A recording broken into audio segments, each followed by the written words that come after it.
Hello team, welcome to another ATP Geopolitics video with myself, Jonathan MS Pitts. Ukraine War News Update, second part thereof for the 9th of November 2024. Geopolitics video concerning the last 48 hours. And we are going to start with Germany, actually. German political party that's literally a den of Russian spies, says Jay in Kyiv, is number 2 in the polls. So this is an Ipsos poll in Germany. It is a worry. So the CDU, CSU, EPP, they are the party of Merz, the former Angela Merkel, the former chancellor. That was her party. They are the centre-right opposition at the moment to the SPD, the Green, and the FDP coalition. Now, FDP have just sort of walked away from the coalition, it appears, or at least the finance minister was fired, and there is this big issue. So there's going to be a vote of confidence in January and possibly early elections in March next year. So we need to try and get our head around who's likely to win, and the CDU is out front at the moment, up one on 32%. The worry is second place. So second place, you've got AfD. They are your far-right party in Germany, particularly successful in the east. They are above the ruling main coalition party of the SPD. Greens on 11. So what you might get is you could get like a great coalition of the centre-left and centre-right. So the CDU, and it has happened before, CDU could go into coalition with the SPD. So Olaf Scholz's present party and Merz, and actually my opinion is that would be the best. So you'd moderate, centre-right, centre-left, moderate each other, be quite centrist, but both parties support Ukraine, right? And you'd have Merz's much more, I think, a robust approach to Ukraine that would mitigate Olaf Scholz's meh support. Well, it's not meh, because actually that's really unfair. Germany done an incredible amount for Ukraine, and they are absolutely vital, given that the US might be capitulating to some degree in its support. More on that later. Might do, might not, who knows. Then you've got the Greens as well. The worry is if CDU go into, they've said they won't, they've always said they won't go into coalition with the AfD, but they might do, right? Who knows? And that's a real worry. I don't imagine you would get anyone else going into coalition with AfD, though, because when you go down to Linke at the bottom, BSW, those are far left parties, and they're unlikely to go into coalition with the far right party, but they are anti-Ukraine help, anti-Ukraine aid as well. So you've got AfD, BSW, and Linke, not fans of supporting Ukraine. So really, you want Greens, SPD, and CDU, some kind of mix of those, and it should be all right. But it's so worrying that 18% of the second most popular party are the far right in Germany. Yeah. And yet another outrageous act of servitude toward Russia, says Kyiv Post. The Russian occupation authorities of Crimea have been invited to this session of the World Cities Forum, which is held with the support of the UN. The Ministry of Foreign Affairs in Ukraine has called the UN Secretary General Antonio Guterres to take action and stop the use of the forum for, quote, for attempts to legitimize the temporary occupation of Ukrainian territories. This is a real worry. So what happens, it seems, that over time is there is this attempt to normalize, in this case, annexed territories that have been taken over. You start going to meetings and you start having representation around the world, and then before you know it, like 2 years later, there's been this creep, and then there's this acceptance. It's just kind of normalized acceptance that, yeah, Crimea is part of Russia. And that's how Russia do it. Go and take a place, stick your flag in it, and then everyone goes, oh, but then 5 years later, everyone's kind of got a bit bored of going, and then Russia go, thank you very much. It's now officially ours. No one really cares anymore. And you need people like the UN the UN particularly should be not allowing this to happen, because they're all about territorial integrity. They've got the UN Charter. It's very clearly stipulated that what Russia is doing and has done is not in line with the UN principles. Anyway. Right, Russian bond market continues to get obliterated, says the Kyiv Post. Is North Korea ready for another Russian bailout? And there are stats shown here and graphs and whatnot, which leads one to think, oh, the Russians are on a precipice here, economically speaking. But then people have been saying that for an awful long time.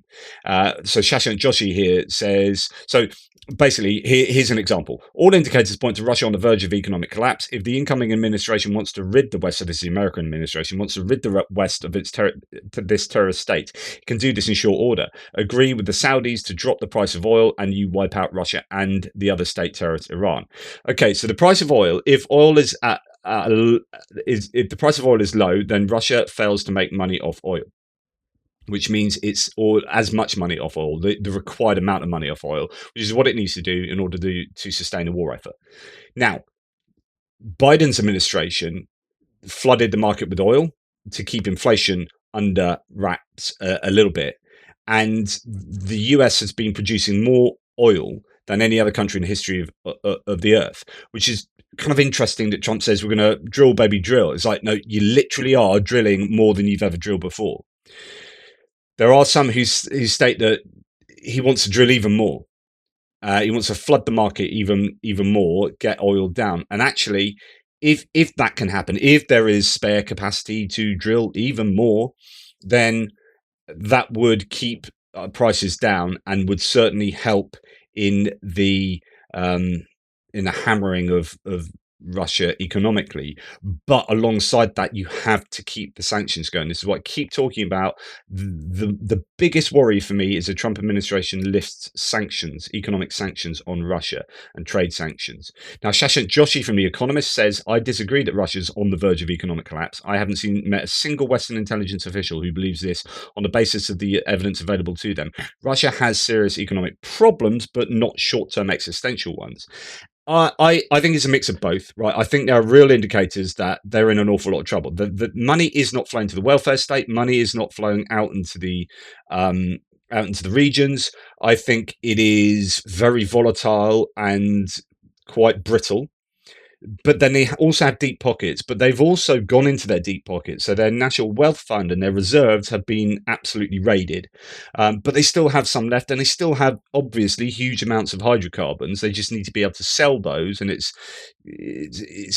absolutely vital from a Russian point of view that they sell them at decent enough rates. But you could argue that actually they can keep limping along like this maybe for a year or two. So it depends what you mean by on the verge of economic collapse. I think there are lots of indicators that Russia is in deep trouble. So the question is, how long can they be in deep trouble for?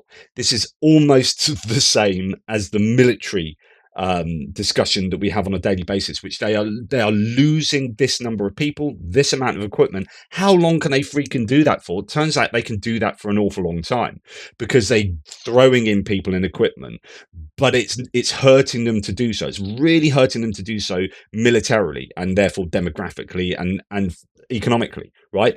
But from the economic point of view, it's almost exactly the same. How long can they keep losing this amount of trade? How long can they keep losing this amount of potential hydrocarbon export? How long can they, etc., etc., etc.?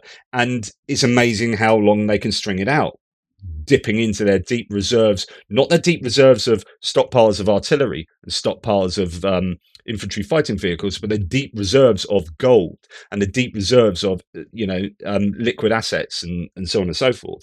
And that's why the Sahel region is so important for them. They, everything is about money, money, money in order to sustain this war.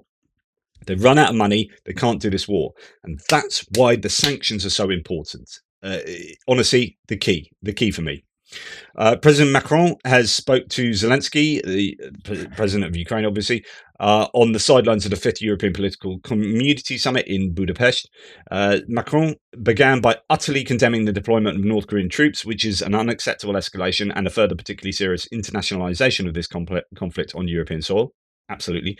During the discussion, President Macron was keen to reaffirm to the Ukrainian president that France will continue to support Ukraine for as long and as intensely as necessary to thwart the war of aggression Russia is waging in Ukraine and to achieve a just, lasting peace and due regard for international law. So the question is going to be going forward, how much is Europe willing and able to support Ukraine to the degree that the US won't if they pull out? And the other question is, will the US pull out in the ways that we fear they might? If they do, Europe has to make that decision and come up with the goods. but they're going to have to do that at an awfully accelerated rate due to the fact that the US has the stockpiles and can give stuff to Ukraine like that, and Europe can't, which is why you've actually had an understanding that this event could come to pass. People have been planning this for a long time, I would imagine, which is why there's been all this investment in Ukraine's industrial capacity. Rheinmetall setting up, BAE Systems setting up, etc., etc. You start being able to produce your stuff there, then we just need to give you money. If you can produce stuff cheaply and do that well, and if European production can ramp up, then at some point we just say to the US, okay, fair enough, we don't actually need you as much as we used to. I think we definitely do. Like, America's a vital part of the defense of Ukraine. Of course it is, hugely. But if they are going to pull out, then you've got to hope that Europe's able to step in. So good to see EU's most senior foreign affairs executive, Joseph Borrell, who's a strong supporter of Ukraine in Kyiv. Again, he looks older. So that's good news. He's there still showing his support. Interesting here. So Parliament should spend more time talking about Ukraine and less about the Middle East. So this is Mike Martin, who's a Conservative MP. I think he's Conservative, Tunbridge Wells. Or no, is he Lib Dem? Interesting. He's got that orange next to him. Might actually be Lib Dem. Anyway, he's really on. I read you a thread of his the other week that was absolutely brilliant. For it shows a complete understanding the importance of Ukraine. He might well be in a committee. Author on conflict, joint national security strategy, select committee. Yeah, defense select committee. So he is on a defense select committee. This is in the Jewish Chronicle, which is a Jewish newspaper, saying that we should spend more time talking about Ukraine and less about the Middle East. It's exactly what I've been saying for a long time. And when I have argument with people who are like some of my friends on Facebook who don't know how friendly we are still, who are like, no, it's all about Gaza. It's all about Gaza. It's all about Gaza. Left-wing friends. I'm like, no, it's not. As horrific as that conflict is, as horrible as it is to see people die and etc. and anything from what Hamas did to what the Israelis have done in Gaza, blah blah blah. As horrible as that is far more regional than the conflict in Ukraine. The conflict in Ukraine is way more important. It's just way more important for all the reasons I've told you previously, how it's connected to everything. And it's not just connected, it's the epicenter of everything that's going on geopolitically around the world, in my opinion. If you're talking about China, if you're talking about Russia, if you're talking about BRICS, if you're talking about Iran, if you're talking about North Korea, if you're talking about international trade, if you're talking about, it's connected to or focused around Ukraine. In a way, it's simply not with the Palestinians and Israel. And that's the simple fact of the matter. Now, here, apparently, I haven't read the article, and it sounds like I really should. But as someone says, Akash Maniam here says, brilliant article. This should be front and center of every European defense discussion. So let's read this excerpt. Ukraine is currently at an impasse where it's not clear whether it will win or lose. And by lose, I mean some sort of grubby deal where the country is partitioned. I agree with that whole premise, by the way. I don't think Russia can win, but what they can do is stop Ukraine from winning. And that doesn't mean they lose a whole country to Russia, but losing for Ukraine is a frozen conflict, in my opinion, where Russia get to keep what they've nicked. That is Ukraine losing, and that would really pee me off if that happened. So he said, and Russia remains in control of part of it. So this is an outcome that all of Europe should fear. We failed to deter the Russian invasion in the first place, and a Russian victory, scare quotes, victory, would have a number of strategic consequences for Europe and the UK. First, Russia would be emboldened to look at other countries that it sees as part of her sphere of influence, such as Estonia, Latvia, Lithuania. Already in the last few weeks, we have seen Russian interference in elections and referendums in Georgia and Moldova. Secondly, the spread of nuclear weapons would become a severe worry. After all, one of the key lessons that a non-nuclear armed state could take from a Russian victory would be that threatening nuclear escalation, as Russia has done repeatedly, is a good way to achieve your geopolitical goals. If you have nuclear weapons, you can go into another country, that doesn't have nuclear weapons, take their land, and everyone is too afraid to do anything.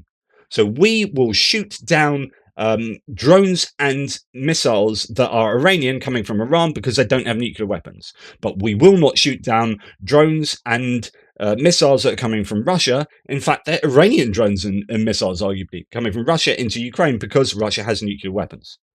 We are afraid of Russia.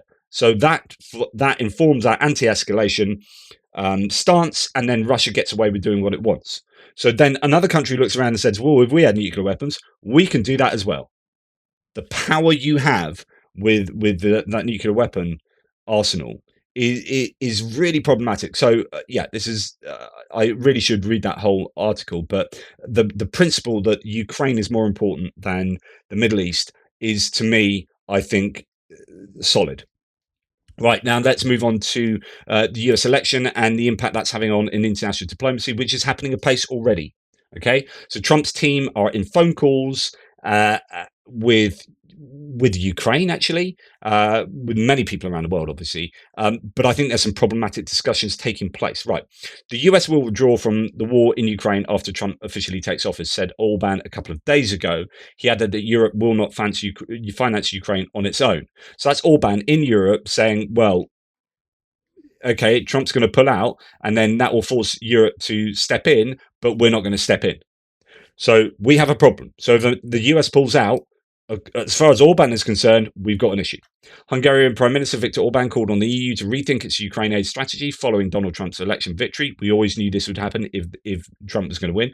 Orban, known as Russia's closest ally, suggested that Europe's approach to supporting Ukraine may need to adapt to shifting political dynamics. And here, fascinating. So this is Orban speaking actually in English in this part. It's weird. I don't think I've ever heard him speak in English before.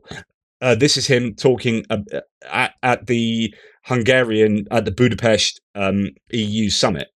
On what Ukraine should do, that was your other question. It's not my job to answer to that question.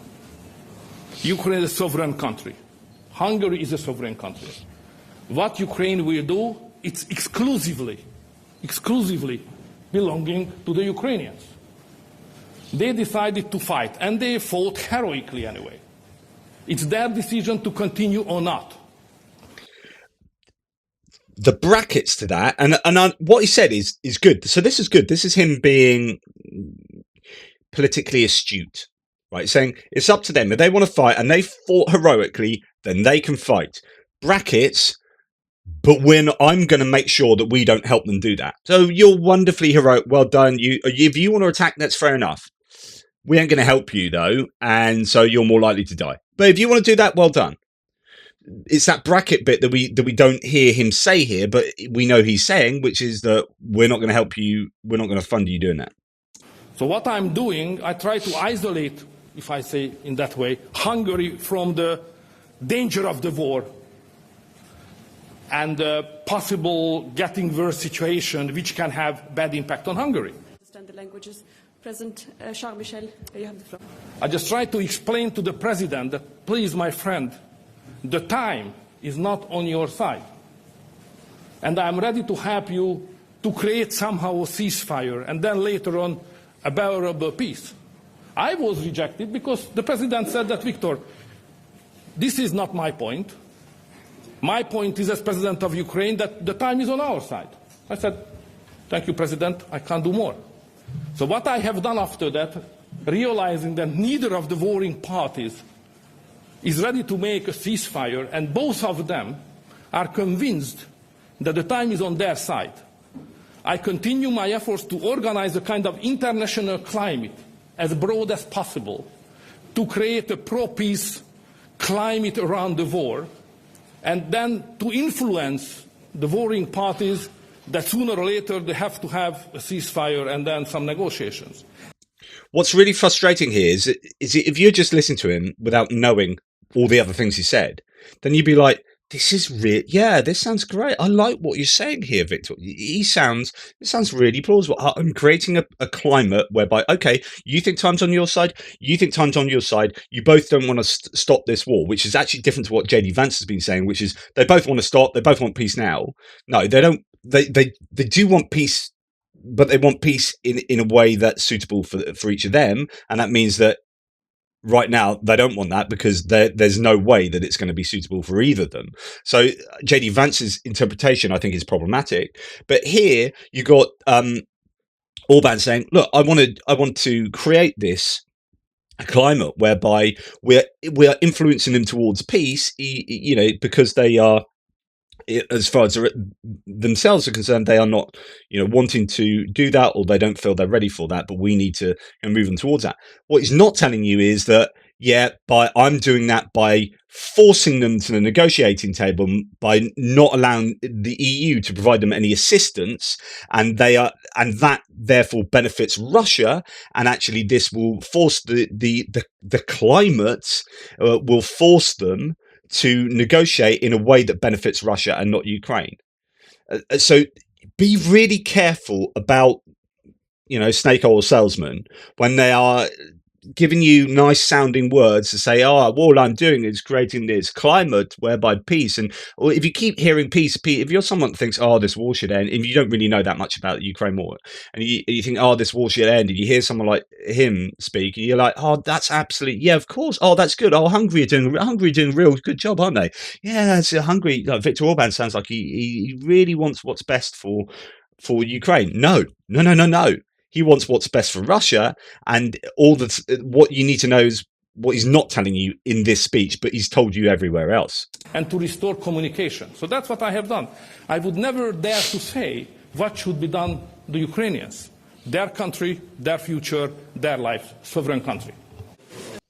I should never, deem to say what they should do. I'm just going to say what we should do, which is make their life as hard as possible. As Hungarians, we don't want to get involved in a war. So it's like, again, my analogy of the old granny getting mugged on the other side of the street. It's like, I don't want to get involved in that. If she wants to defend herself against that thug, she's perfectly welcome to defend herself. But hey, no, don't you go and give her some pepper spray. Don't you give her pepper spray. She needs to fight that herself. Yeah, but she's being attacked by a thug. Like, well, surely we should help with that pepper spray. No, we're not getting involved. We just want to create a climate for peace. And eventually, if she wants to fight, she's her own sovereign person. She can fight back. We need to just say, from across the road, we need to say, would you like to stop fighting at any point soon? And if the climate's right for them, then they'll stop fighting. Okay, so we're not helping her? We're not. I mean, the thugs attacked her. We're not helping her defend herself. No. Climate for peace. Want a climate for peace. Pepper spray? No. I told you, do not help her. She's her own sovereign nation. She can do it. She's heroic. Look at how heroic she is. I mean, he's just broken both her arms, but she was heroic. Well done, Doris. That's my interpretation of Orban. So von der Leyen, who was there, and I could play you part of her speech at the beginning there, actually talks about this. So she suggests replacing Russian LNG with US supplies in a phone call with Trump. And she said that at the podium just there. We will get a whole lot of LNG via Russia from Russia. We still get, the EU. And why not replace it with American LNG, which is cheaper and brings down our own energy prices? This is that sweetener. How do you get Trump on side? You talk not in terms of geopolitical strategy. You don't talk in terms of global hegemony and a 20-year plan for what the world looks like. You say, we're going to buy stuff off you. And not buy stuff off them. Trump goes, yeah, I'll have that. You buy stuff, yeah. And that's that transactional nature, which is to the benefit of the US, but it's not. You should be able to do that and the larger strategizing. Anyway, good. I mean, that's good. I would prefer LNG to be bought off the US than off Russia. Now, Olaf Scholz, German leader, has made an important statement on Ukraine. Now, this is super, super important. And I think it's also pointed. Quote, and this is from Nexter saying this, I presume this is exactly what it said. So, quote, there is one principle almost everyone agrees on. Nothing about Ukraine without Ukraine. This must continue in the future. Now, this from Olaf Scholz is very important. And this goes against this. This is, I think, quite pointed because he says there is one principle almost everyone agrees on. And I think the person who doesn't agree on this or the people are Trump and Vance. And they've said as much, which is we want them to have peace. We're going to force them to peace. We are going to say, if you don't come to negotiating tables, this won't happen and that will happen, blah, blah, blah. And that doesn't take into account what Ukraine wants. Ukraine are going, hang on, we're not ready to go. The negotiations taking place on the battlefield at the moment. And when we go to the table, we need to make sure that we've done it as well as we can on the battlefield. And you're forcing us to the table straight away, which is a disadvantage to Ukraine. Yep, because we don't really give a toss about you, Ukraine. And this is what Olaf Scholz is talking about. Ukraine need to be the one who is defining their own future. Right? They need to be deciding what is good for them. We shouldn't be deciding what's good for them, kind of almost unilaterally, like as the West or as the US. And I think this is a pointed statement against the Trumpian approach. And I think that's good, because I think, of course, it's right that Ukraine should get to dictate their future as a sovereign nation, or the future of their territory, and whether they negotiate or not. Anton Gerashchenko says Putin said that he would purposely not call Trump first. Allegedly, it is Trump who has to call him, and thus, from the Russian president's point of view, demonstrate his weak position. But they have been in contact, and actually, I believe they have been on the phone, and that's pretty interesting. So, and by the way, Putin has congratulated Trump very, very cleverly.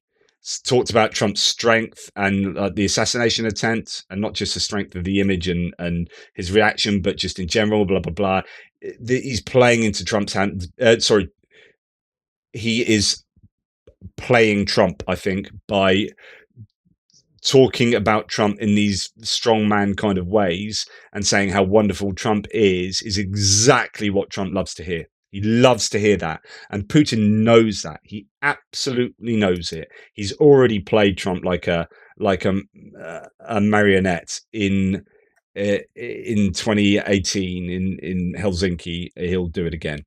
Deputy Foreign Minister Sergei Ryabkov stated that Moscow and Washington are, quote, exchanging signals on Ukraine through closed channels.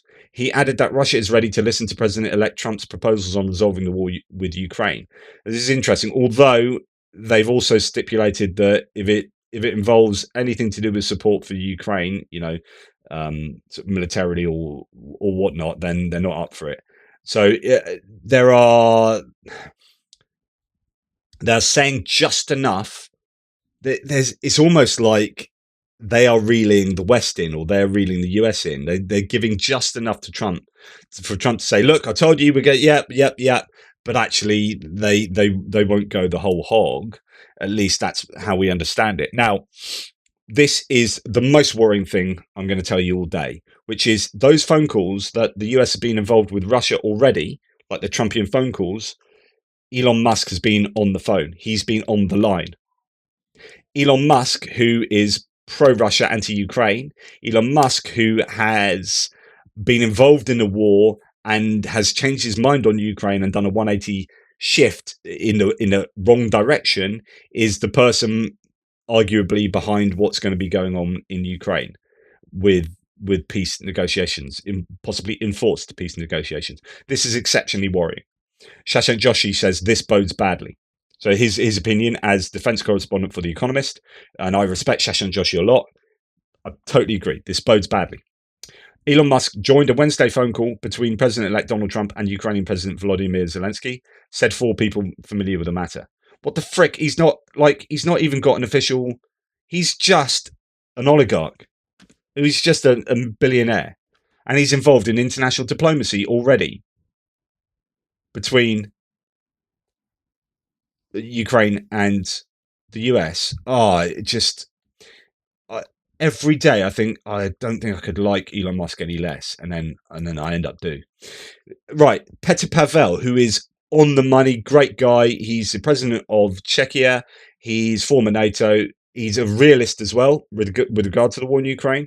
So the Ukrainian Review quotes him saying, Trump will try to conclude an agreement with Putin to end the war, which is not in the interests of Ukraine and Europe. So you've got the Czech Prime Minister very openly saying this is the plan that appears to be. Well, there are actually several iterations of plans that are floating around at the moment in different newspapers. But these peace plans are actually not to the benefit of Ukraine, and interestingly, not to the benefit of Europe. He's laying it on there. You know, it's not just like people who love Trump, who watch these videos, who are still there, have a go at me for being anti-American. I'm not anti-American. I'm anti that kind of politics, whoever it may be. In this case, it's Trump and JD Vance, particularly, actually. JD Vance is more nefarious than Trump.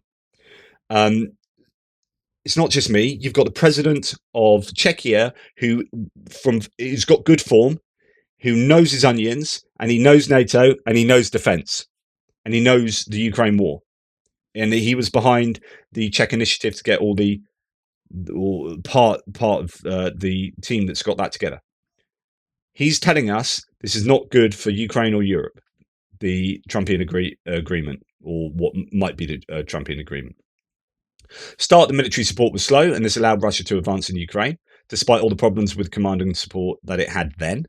True. Many countries hope that Trump, as he promised, will quickly end the Russian war against Ukraine. The situation at the front has reached an impasse, but now it's developing more in favour of Russia than Ukraine. It's difficult to encourage the parties to negotiate. So as Russia is advancing on the front lines, they won't want to negotiate because they got the wind behind their sails. Ukraine are thinking, but Russia's very close to economic collapse. We're okay for money. We just need kit. And if the US just steps back right now, this is the moment where we could actually do a sucker punch and we could hit Russia in the goolies. And yet, so we don't want to negotiate, and yet the US is potentially going to pull back. Hopefully, if they can get that $6 billion worth of aid to Ukraine through the rest of the Presidential Drawdown Authority and whatever other funding is left as well, that might help. But yeah. So Zelensky said ceding to Putin is Europe's suicide. And this is a statement that has done the rounds, and a lot of people saying, yep, this is definitely a challenge for Europe. If Ukraine are forced to a negotiation where they cede territory to Russia, then all that does is reward Russia. You are just rewarding the bully. You're rewarding the invader. You're rewarding the aggressor. And that's, at the moment, the most likely outcome from what we understand that's going on in the Trump administration. When you've got Elon Musk, who wants natural resources from Russia, who is intimately connected to Russia and China, who's had all these phone calls with Russia, is now on a phone with Trump and Ukraine, trying to negotiate on behalf of himself, really. Like giving territory to Russia in some kind of peace negotiation that will see a frozen conflict or frozen front lines is suicide. Europe's suicide. You are handing Russia the reward. However, on the flip side, Zelensky has been super frustrated, as we all know, as we have been, with the Biden administration's anti-escalation rhetoric, or not even rhetoric, because they don't really, they skirt around talking about it. But certainly their anti-escalation positioning, posturing. Quote from The Economist here. In private, his staff have become increasingly frustrated by what they describe as the Biden administration's, quote, self-deterrence, the habit of fearing escalation with Russia to the point of paralysis.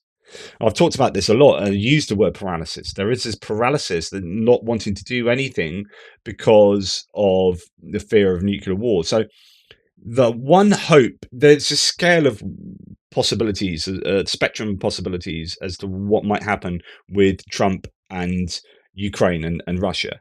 And at one end, like the most positive outcome for Ukraine that you can possibly think of, some kind of ego-driven desire for Trump to be the victor for Ukraine. And playing on his ego and his narcissism, he does the right stuff for Ukraine. He does the right things for the wrong reasons. I talked about this yesterday. As far as I'm concerned, I don't really care if you do the right thing for the wrong reasons. Right? That's better than doing the wrong thing. Do the right thing for the wrong reasons, fair enough. If you feel good about that and you think you're the savior, brilliant. Go and do that. As long as Ukraine gets the help it needs. That's the best outcome, is that maybe he tries some kind of forced negotiation in Russia, pees him off, or Putin, it doesn't go well, and actually he's embarrassed or something by Putin, then he takes it out on Putin. if he's shown up politically and publicly by Putin, for whatever reason, I don't know, speculating, then he just piles in behind Ukraine. And actually, like I've said before, like he said before, he could shoot someone on Fifth Avenue and his supporters will still vote for him. If he does a 180 shift and supports Ukraine completely, his whole support would be fine with that. Honestly, they would have some massive cognitive dissonance issue, but they'd go, oh yeah, and they'd start making the same arguments we've all been making. It's really frustrating because my opinion is that Trump doesn't really have any ideology. He's quite vacuous, and he just does what's good for him, or says things to people that he thinks they want to hear in order to get feedback and give him power and whatnot. So I don't really think he has strong ideological opinions on Russia and Ukraine. He's got stuff that has been informing him over time, and he holds a grudge. He doesn't like Zelensky because Zelensky didn't give him the dirt on Biden. That's really what's behind, or a lot of what's behind his posturing. But he could quite conceptually easily change his mind and be full on in support of Ukraine. And if he did, his supporters would go with him. That's the best we can hope for. The worst is right the other end of the spectrum, where he pulls out of NATO, pulls out of Ukraine, forces Ukraine to a negotiation. Ukraine have to forced to give away their territory, lifts the economic sanctions on Russia, and Russia get exactly what they want, or mainly what they want. That's the other end of the spectrum, or anywhere in between. And we're hoping it's going to go more towards this end. And, can we, the EU is going to be working on ways to bribe, manipulate, encourage Trump to this end of the spectrum. Like, we'll buy LNG off you instead of off Russia. We'll do this. EU, let's work closely. That everyone's going to be pulling out the stops to sweeten Trump towards this end of the spectrum. Will it be successful? I don't know. Now, to this point, Brian Ivey, who is a very strong Republican supporter but not a massive fan of Trump, has been away for a bit of time. He's come back on the threads. Good to have you back, Brian. And this is a great comment. And you Republicans who love Trump will like this, I think. But this is, I think, a sensible kind of comment. So the great question of our community is outstanding, says Brian. Will Trump succumb to his rhetoric on avoiding foreign entanglement at all costs, or will the reality of geopolitics force him to realign to real-world events and change course? Now, this is what I've been talking about. So will he get into power, and then the intelligence community and the Department of Defense come to him and say, yeah, I know you've had all these opinions about what Ukraine should do. Here's all the information that you aren't privy to. Here it is, and I think you'll find that if we don't support Ukraine, we're all fucked. Sorry, we're all in trouble. And that's the absolute, sorry to swear, and that's the absolute wrong thing we should do. And there could be the situation where Trump goes, oh, okay, I understand this now. And J.D. Vance goes, oh, I didn't know all this before. Now I do know this. Right, you're giving me the intelligence briefings, and I understand the role Russia plays and how it's connected to China. And actually, no, we do need to be much stronger in our support for Ukraine. We didn't know this, and that's why we were coming up with all this Yahoo, whatever, isolationism. But actually, I understand that now. So could that happen? Brian says, I think Trump has a political out to both appear to stay true to his rhetoric and still help Ukraine. I'm hopeful his transactional nature will allow him to reach out to countries like Turkey, Poland, Germany, and South Korea to quietly support significant contributions of equipment and resources to Ukraine. There are huge depots of US equipment pre-staged in Korea and Germany. All the equipment has a scheduled decommission and replacement schedule every year. Trump could secretly arrange for all equipment scheduled for decommission to go to Ukraine. He could also make deals for Germany, Poland, and South Korea to get additional brigades of US troops and have those countries ramp up transfer of modern kit directly to Ukraine. In effect, taking tanks, etc., from current units and handing them over to Ukraine, with US troops backfilling defense coverage. Trump isn't stupid. He knows the spectre of Russian troops torturing Ukrainians, the spectre of Ukrainians in Kyiv one day would tarnish his reputation forever. I'm choosing to be optimistic and hopeful. I think there's enough space in policy implementation to have Trump appear true to his rhetoric and still have Ukraine get what it needs. I pray this is the case. Really thoughtful comment, and very hopeful and optimistic. And that is this end of the spectrum, right? And that's what I'm hoping for.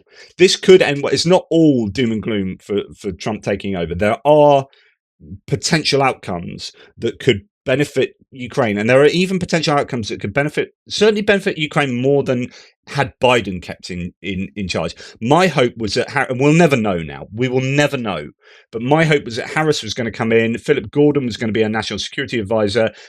All the indications were they were going to ramp up support for Ukraine and change things like the restrictions on missile use. But we don't know if that would have happened. So certainly, I think that there is an outcome whereby Trump could be better than what Biden had, the point Biden had got to, which was this paralysis point. I think Biden was good, and initially gathering support around the world, Ukraine contact group, defense contact group, and actually sorting NATO out. And there was a lot that Biden did that was really good, and then it got to a stasis where that was counterproductive, and the Ukrainians felt that frustration. You and I felt that frustration, and there is an option that Trump could be better, but there are many other options as well that it could go could go wrong. So we'll just have to wait and see. That's my tuppence. Hopefully that makes sense. I'll be very interested in your response. Take care, guys. This probably will be the last video of today. Might be a couple of shorts coming out. I don't know. But in the meantime, I'll speak to you tomorrow. Thank you. Take care. Oh, and by the way, thank you so much to people on Buy Me a Coffee and PayPal. I need to privately, publicly, whatever. I need to personally thank you. But I haven't done that yet because I've just been insanely busy. US election has just taken it out of me. But thank you for all of your incredibly generous support, and on YouTube as well. I really appreciate it. Thank you.